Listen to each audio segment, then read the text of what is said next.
Hello, gorgeous. Welcome to HG Radio, everything beauty, cancer, and inspiration. Here is your co-founder and host, Kim Becker. Hello, gorgeous, and thank you for joining us today. I'm your host, Kim Becker, and this is Hello, Gorgeous, everything beauty, cancer, and inspiration on Society Bites Radio, social interaction for the mind and soul. This episode is brought to you by Amplified Marketing Group. They specialize in affordable mobile solutions that will get you noticed and help you retain customers. Check them out at yourphoneguy.com. That's URPHONEGUY.com. Our guest today is Becky Savage. Becky is an RN, MSN, and the founder and executive director of the 525 Foundation. Hi, Becky, and welcome to the show. Hi, Kim. Thanks for having me. I am so excited to have you on our show. I learned about you several years ago, but just recently I've had the opportunity to sit and meet you, and I'm so grateful for you to be here and to be able to share your story. Yeah, well, thanks for having me and giving me the platform to share my story with other people. Awesome.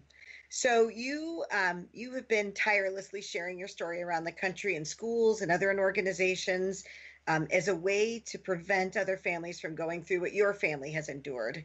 So will you share this story with our audience and tell us about Nick and Jack and what happened? Sure. Our story really started back in June of 2015, actually June 14th of 2015 to be exact. We were celebrating graduation parties in our community with our older two sons, and Nick and Jack went on to another party and came home at curfew, 12:30, and went to bed. And the next morning, I found Jack unresponsive in his bed, and Nick had actually passed away at some point during the night. What we found out was that they both were underage drinking and had decided to experiment with a prescription medication, which happened to be an opioid, and it took both of their lives while they slept. And so you had shared with me that you were the one that found them and that you were grateful because of your experience, that you were grateful for the one. I can't imagine being grateful, but share with me a little bit about that. Yeah, well, I'm a nurse, and I have been trained in saving people's lives. So I think my husband had been out of town with our other two younger children, which in a way I believe was a blessing because it was already hard enough for my younger two kids to comprehend the loss of their older two brothers, but to have actually been there and that morning it would have been horrible. But I was able to, after I found Jack, perform CPR, and I knew that I gave him the best chance that I could if he were to survive. So I'm just thankful that my husband didn't find him or my other two kids. And that is something that happened to me, and that I was at least trained to be able to give them a chance. Well, and you and I have spoken to your boys were good kids. So you had your one son was getting ready to graduate or had just graduated from high school, and the other one, was he a freshman in college? Is that correct? Yeah. So Nick had just finished his freshman year at Indiana University, and he was majoring in microbiology and chemistry. And Jack had just graduated from high school, where he had graduated with honors, and he was going to be heading to Ball State University in the fall, where he was going to be majoring in business. So these were kids, like I tell people, they were kids just like most other 18 and 19-year-old kids. You know, they had dreams and aspirations in life. They were involved in sports with their family, their community. They had a great group of friends. So for something like this to happen to them was was a shock.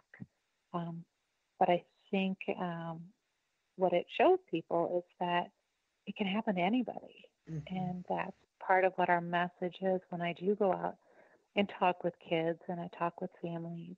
I paint the picture of who Nick and Jack were, and it's not typically the picture that people have in their minds of somebody who will die of an overdose.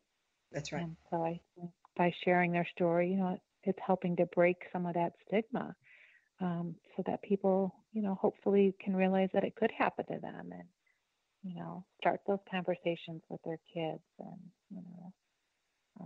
And I think that that's what's so important too, is just, I think all of us, we all think, oh, it'll never happen to me. Oh, it'll never happen to me. But, the thing is that we don't know. We give our children the tools that they need to go out. And then part of being a parent is we have to let them go.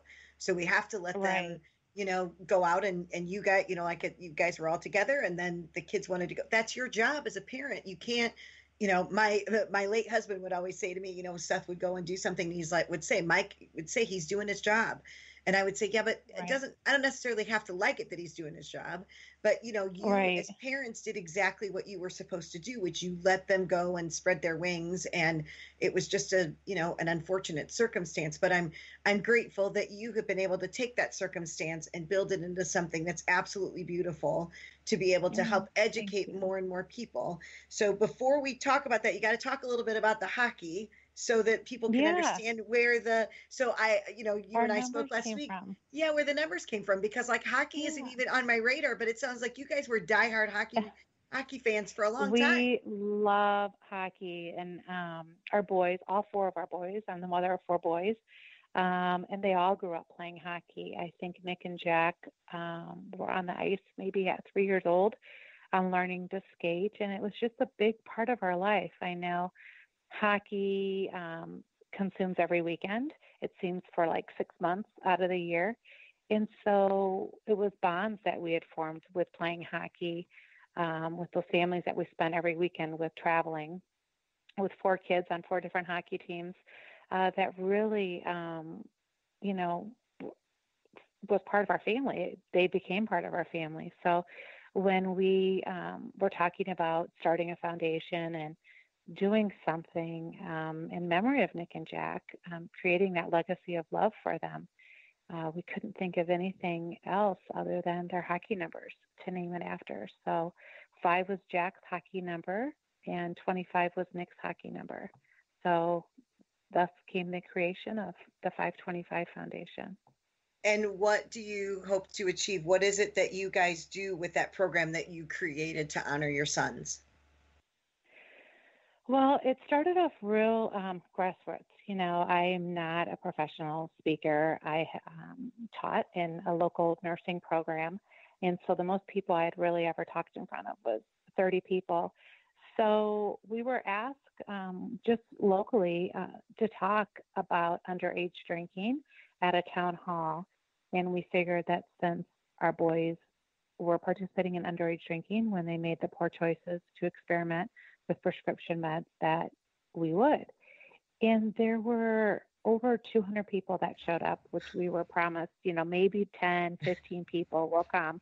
So it was, made me really, really nervous, but I just spoke from the heart and I told our story and told who Nick and Jack were and, what had happened to us. And it really, the feedback after that was just incredible. It was, a room full of parents who were terrified that something like this could happen to them. And they wanted to come and learn and listen and hopefully learn from what had happened to us. And it just kind of grew organically. We were getting phone calls from different high schools locally. And then it started getting national attention. And so it's really, it's just grown by me talking to high school kids. I talk at conventions. I talk at parent groups, community events, and different things like that, just trying to bridge the gap of being unaware of the dangers out there. And so you also do, I've seen a couple, they're drop boxes now too. Is that Hmm. correct? Yeah. So that started out as our first program, just going out and speaking. And then we participated locally in some take back events.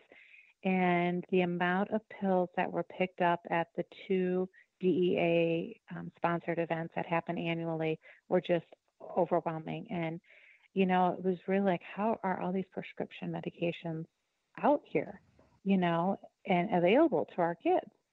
So we spoke with a local grocery store and talked about our ideas of putting in a drop box, a permanent pill drop box, right outside the grocery store there, and they agreed.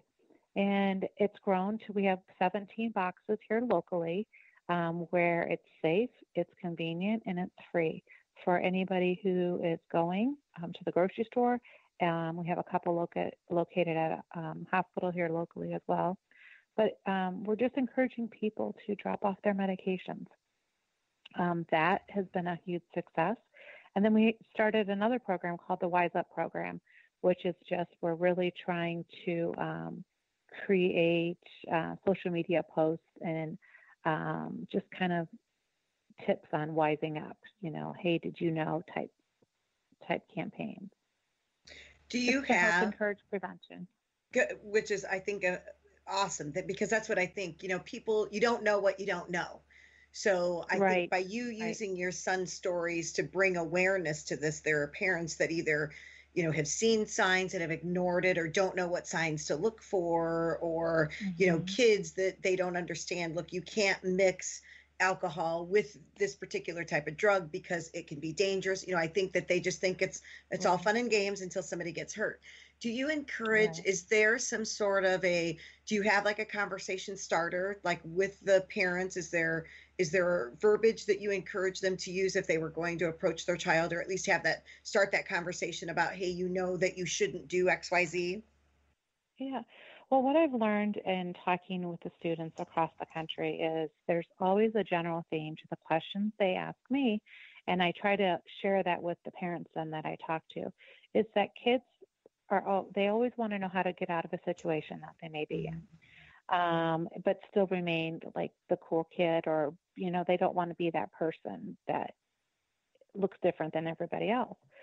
So I talk to parents about, have an exit plan with your kids.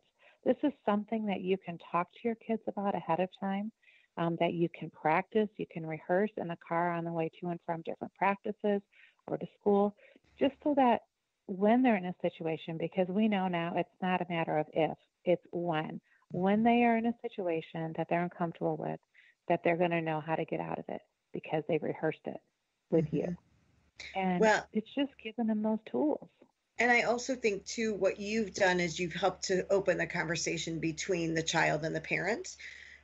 Years ago they Thank used to you. do, you had to sign something saying that if you were at a party, that you would be okay calling your parent to have them come get you, and the parent sign that Hmm. contract saying, I won't be mad at you if I have to come get you. And so I Hmm. think what you have done with a lot of these programs is that you've opened up the conversation so that the parent isn't fearful of starting the conversation with the child, and the child Hmm. isn't fearful having the conversation with the parent. And I think that's invaluable. It's so important. The open lines of communication are so important, and we know that conversations can save lives. Mhm. So why not have them? That's right. That's right.